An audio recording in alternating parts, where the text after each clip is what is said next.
Echo Zero Papa Golf Sierra here with another whiskey review. This is Woodford Reserve Distillers Select. This isn't the double oak one, this is the Distillers Select one, but for the price, unless you want to pay that extra, this is still really decent bourbon whiskey for the price. There you go, you can see Kentucky straight bourbon or Bourbon whiskey. Interestingly enough, it's bottled 666, which is a bit it's a bit out there, but those numbers just crop up every now and then. 43.2%. So yeah, as you can see, I've spent some time with this whiskey, so I've had a fair bit of time to analyse it. Notice the cork on this doesn't really have that screechy sound. It seems to be sort of a more, I'm not sure if it's real cork, it seems to be a bit more plasticky feeling, waxy, although the inner bit feels like cork, so it might be wax coated, I'm not sure. It might just be really smooth.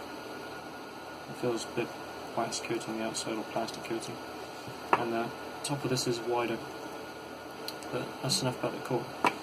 So let's pour some of this.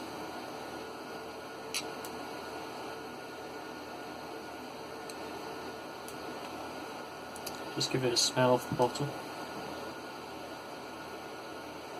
You get a sort of smell, very sweet sugar cane like smell.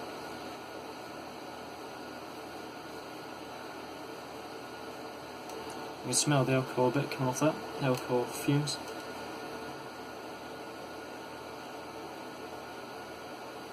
You can smell the sort of oaky undertone.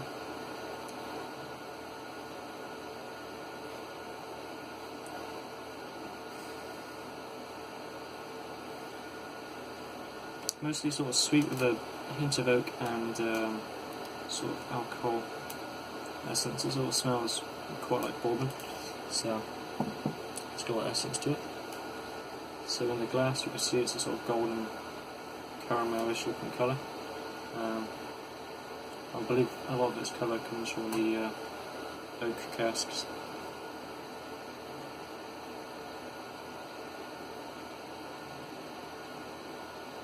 Sorry, I can pick up a small scent of the glass itself. I've got quite a good sense of smell, and it can be annoying sometimes when you can pick up minute smells of glass. Where even though I've already this glass has already been washed and I've rinsed it. I always rinse the glass of water before I pour the whiskey in, just to give it a rinse to make sure it's spotless. Right, give this a sip.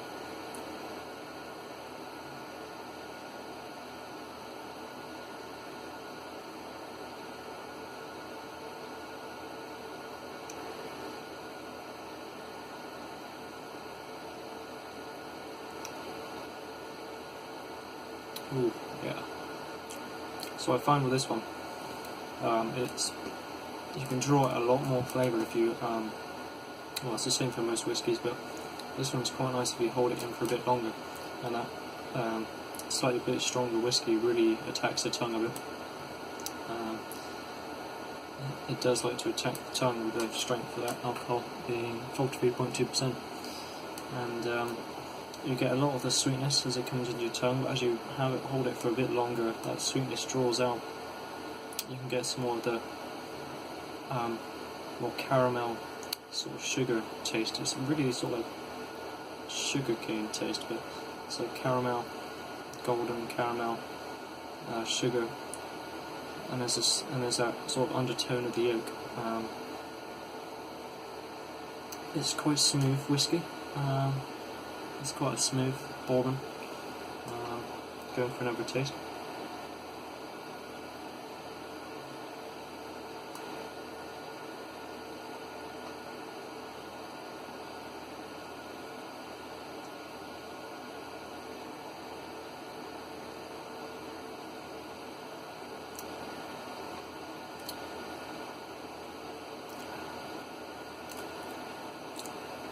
can see the, I'm not going to be able to see it too well if I spin this around.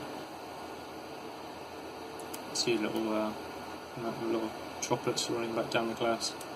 Apparently that's an indication of alcohol level, something like that.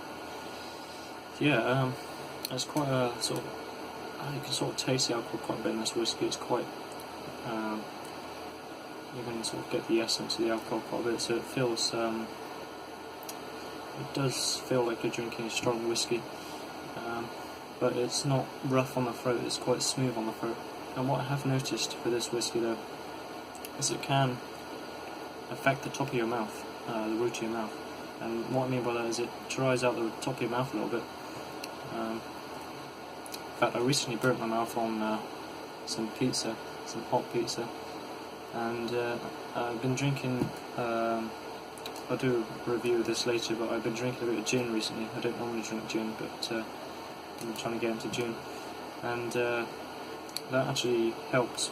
It's quite strong gin, 41% alcohol. It helps sort of sterilise that burnt area at the top of my mouth, because the skin was peeling a bit, and now it's only been a couple of days and it's top of my mouth is pretty well healed, so I believe that alcohol is helping there with the sterilisation of my mouth. Just something to keep in mind. But yeah, this whiskey can dry out the top of your mouth, so it can get a bit, your mouth can get a bit dry if you drink just this whiskey and don't drink any water later on. But yeah, for a bourbon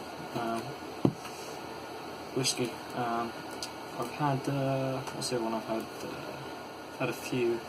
I've had more, obviously more Scotch than bourbon, but one of the other ones I had that was pretty good. Ralphie stuff had a video on it, but it was Old Number 8 by, let me see if I can find it here in a sec.